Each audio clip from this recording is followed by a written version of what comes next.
essa escola aqui. Ela é um marco para Santos. Santos inteiro passou por ela.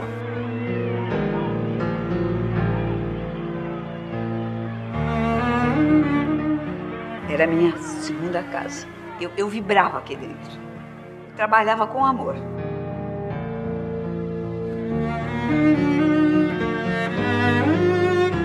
E aqui era uma escola de altíssimo nível. Isso aqui foi um alicerce, não só dos ensinamentos, mas de muito amor. A gente tem saudade do que é bom, viu?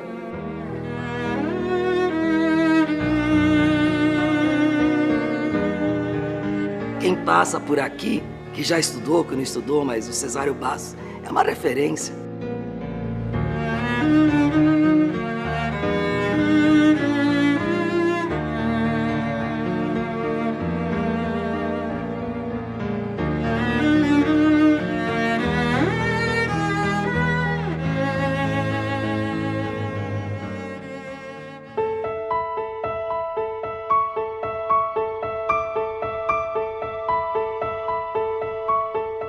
Ele foi estudante aqui em Santos, apesar dele ter nascido em São Vicente.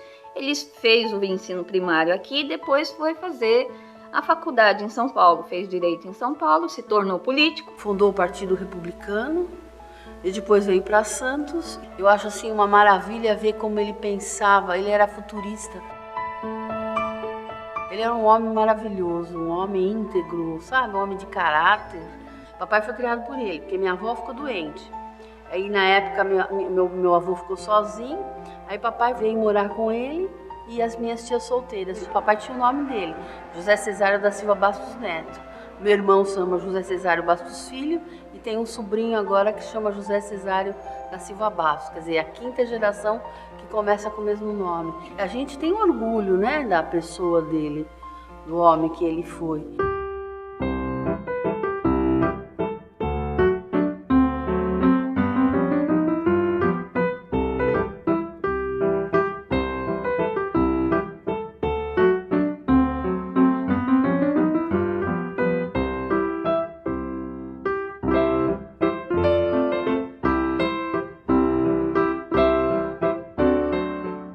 Então, em Santos, não existiam escolas públicas, existiam classes isoladas em algumas regiões da cidade. E essas classes, elas misturavam alunos de primeiro, segundo, terceiro e quarto ano, com uma professora só para dar conta de tudo isso. Ficava difícil. Existiam escolas particulares, sim, mas só para quem podia pagar. Foi então que o Cesário Bastos sentiu essa necessidade, né, de uma escola que agrupasse séries, que tivesse uma organização e assim por diante. Então ele se empenhou junto ao governo do estado para que se fundasse uma escola aqui. E essa foi a primeira escola pública. Foi assinado o decreto, né, da escola em 1900.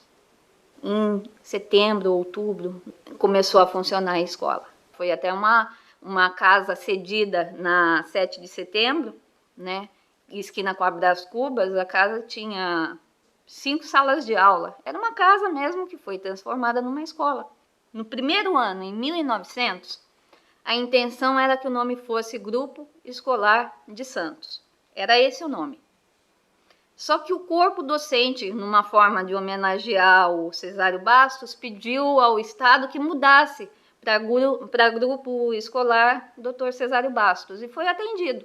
Então, no mesmo ano já houve a mudança. E a escola foi crescendo. Naquele lugarzinho mesmo, com aquelas 5 salas de aula, foi aumentando com o passar do tempo. Eu sei que lá para 1908 já estava com 650 alunos. Eu acredito que até mesmo por causa da imigração, né, a quantidade de pessoas que chegava à cidade, tudo. E a partir daí houve a necessidade de se construir um prédio maior, que é esse prédio aqui.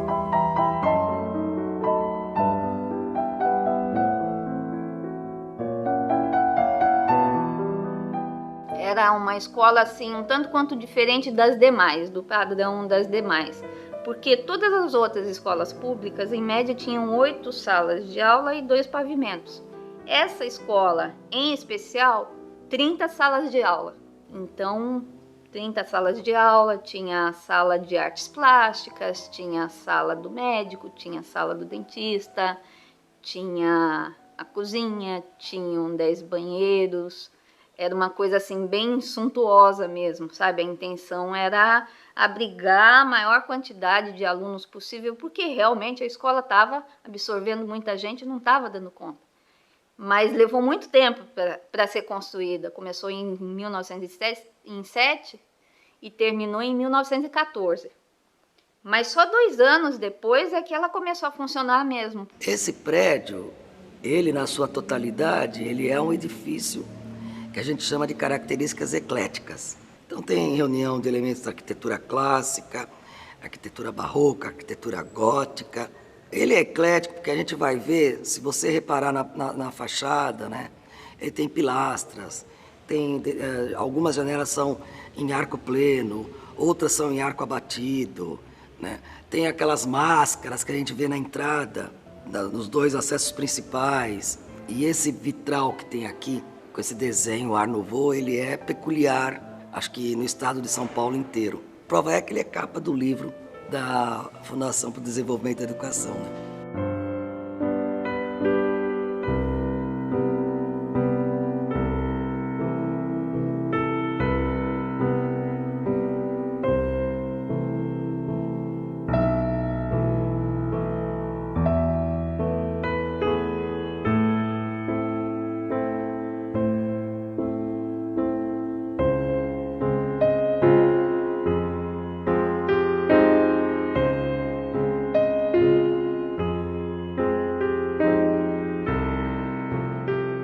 Esse prédio foi inaugurado em 1916, né?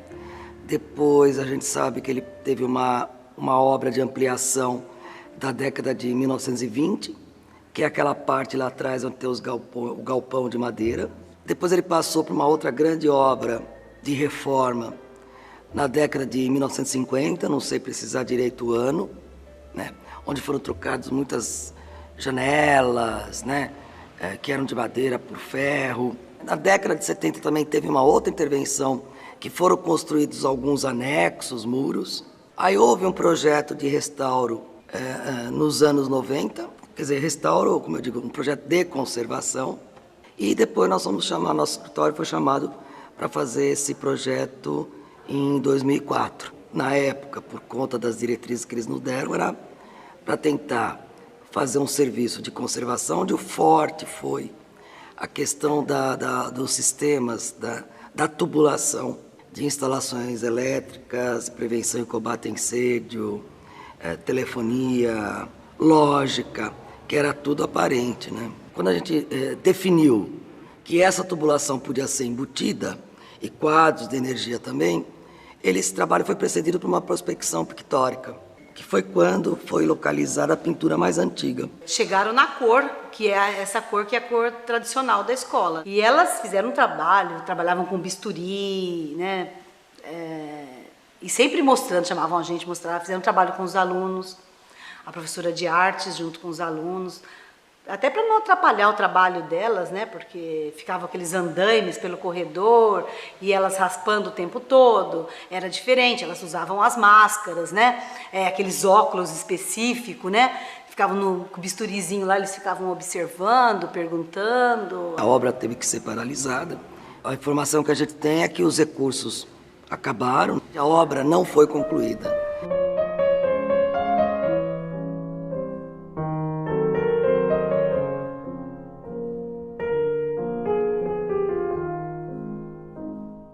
Na época que eu estudei, não era menino com menina. Quando eu fui para botar menino com menina, foi na época que eu saí. Não aproveitei um pouco.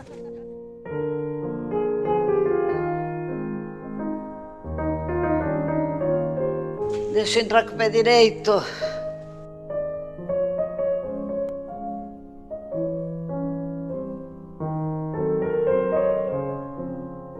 Parece até mentira que eu estou aqui. Olha que presentão que eu ganhei. Me sinto menina, né?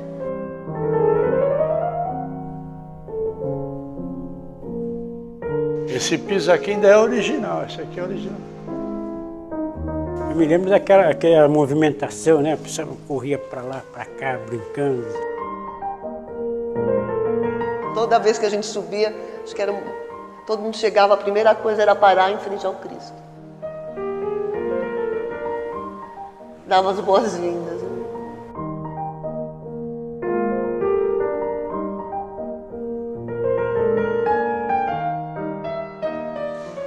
Da saudade.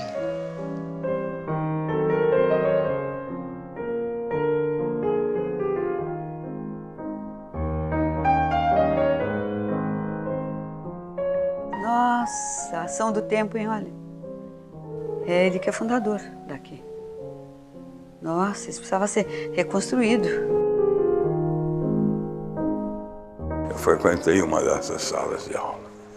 Nesse andar, era isso mesmo.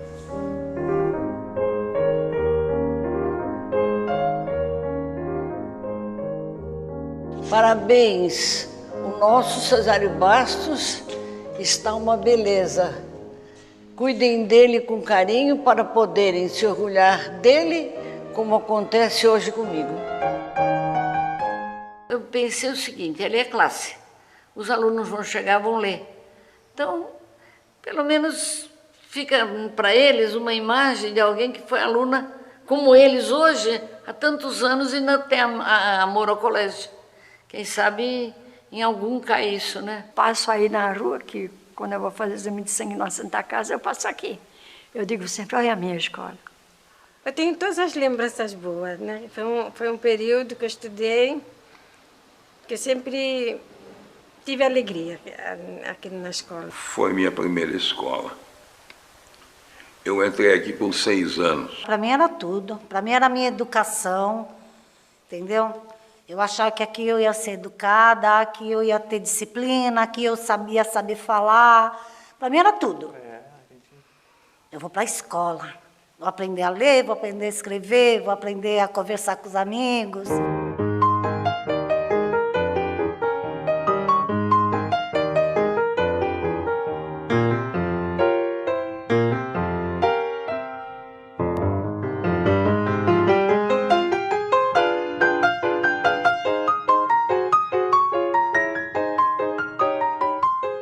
Passava para o segundo ano quem sabia ler e escrever. Terceiro ano primário aqui, escrevia melhor do que hoje aluno de faculdade. Porque havia uma preocupação. Primeiro, a gente aprendia a escrever, ou melhor, um pouco atrás, a gente aprendia a grafar as letras. Uma coisa que eu achava muito interessante, a aula de caligrafia, né? Tem um caderno, não sei se hoje ainda existe. Você fazia a letra, por exemplo, maiúscula, aqui, tudo certinho. Mas eu não conseguia aprender coisa porque a minha caligrafia é terrível. Os professores entendiam que alfabetizar era ensinar a escrever, a traduzir por escrita o pensamento. Então, já no curso primário, vou repetir, eu aprendia o que era narração, o que era descrição, coisas diferentes. Narre um episódio tal. Descreva um quarto tal, entende? Faça um ditado ou conte um conto.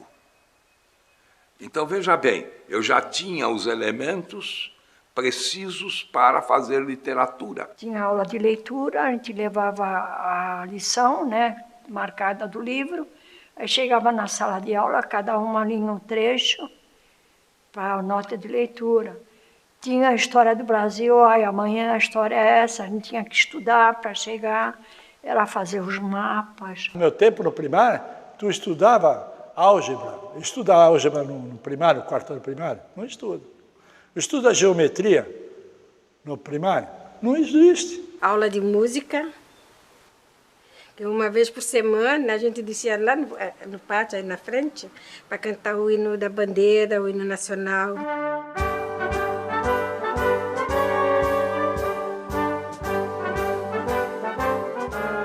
Chegava no colégio já pumba enfileirado o hino nacional. Ouviram todo dia. Nem canta. Todo dia. Ouviram do Ipiranga as margens para todo dia. A hora do hino. Enfileirado. Tá legal. Então, hoje em dia tem isso? Não tem. festa de cívica, não era para ficar em casa ou ir para a praia, tem que vir para a escola. Só que em vez de vir com a calça, porque era calça curta, em vez de vir com calça curta azul marinho, era branca, a camisa branca com distintivo e o lacinho verde e amarelo, isso era tradicional. Vínhamos, formávamos no pátio, se era 7 de setembro, cantava o hino nacional e o hino da independência. Se era na 15 de novembro, cantava o hino nacional e o hino da independência. Se era 19 de novembro, dia da bandeira, cantava o hino nacional e o hino da bandeira. Era assim, cantávamos todos, e todos aprendiam a cantar. Se no caderno alguém riscasse, todos os cadernos tinham sempre uma bandeira brasileira. Se alguém riscasse a bandeira, ela pulava e dizia, o que você está fazendo? Como risca o pavilhão nacional? É claro, a gente aprendia a respeitar. Primeiro, o respeito. Segundo, depois, a importância dessa bandeira, a importância desse país, a todo instante, a cada celebração, a cada data de significação nacional, a professora não deixava de falar na classe. Isso era importante, porque ela dividia, isso é o seguinte, ela não nos ensinava apenas, ela vivenciava o que ela também sentia. Teve uma educação moral, uma educação cívica, para ter os meus direitos e saber quem são os direitos dos outros. Meu direito termina quando começa o teu direito, entendeu? Então isso é importante, entendeu? E o colégio, na época, tinha esse objetivo, essa finalidade. Você tinha uma educação do lar que era complementada com a educação da escola. A gente percebe que a escola enfatizou muito, sempre, em todos os momentos, o espírito de cidadania, o espírito de ajuda ao próximo, o comprometimento com a sociedade, sabe? O comprometimento com a família, sabe? A consciência de que através da educação é que se teria um futuro melhor. Tem até um relato específico de um ex-aluno, o seu Rivaldo, que ele falou que na época que ele estudava aqui, entre 47 e 48, houve uma formação de uma prefeitura escolar. Surgiu baseado no diretor, porque já naquela época havia uma educação moral. Então ele queria educar uma educação cívica, de participação de todos os alunos e crescer a juventude com a ideia do que era uma democracia, porque a gente não sabia. A gente tinha vindo de uma Segunda Guerra Mundial e de uma ditadura de 45, que acabou em 45. Pusemos 3 candidatos, pusemos candidato a vereador, fizemos 3 partidos. Lá naquela pracinha lá fora, a gente colocou um palanque e na hora da saída da escola, os candidatos iam lá falar os objetivos que eles iam fazer, qual a ideia e tal, foi indo. Aí teve eleição. Um foi eleito, elegemos vereador. Naquela época nós elegemos 12 vereadores, 4 de cada candidato. O prefeito, o que ele fazia? Ele batia papo, dava ideia, cobrava da diretoria, cobrava através do secretário de melhoria, que nem limpeza, higiene, coisa, banheiro, material faltava, toda uma série de coisas cobrava. E ao mesmo tempo ele cobrava os alunos que saíam fora da regra de trabalho, de estudo, tudo isso. Ia ver a nota, bater papo, trocar ideia, entendeu? E os vereadores? Os vereadores aprovavam lei, que nem aprovaram a cozinha, para aprovar a cozinha, quem teve foi os vereadores. Aí eles já aprovaram, construir a cozinha, ocupar o espaço, veio para o diretor, autorizou, aí nós juntamos dinheiro com as famílias, fizemos lista, compramos um fogão, aí comprava merenda, comprava material, que não tinha merenda escolar, então nós comprávamos material de comida. Os meninos que vinham, eram 3 períodos, um período da manhã, um período da hora do almoço, um período da tarde, 3 períodos aqui no colégio. No período que o pessoal entrava às 11 horas, não almoçava em casa, vinha almoçar aqui. Eram crianças com consciência de cidadania, de ajuda ao próximo, saber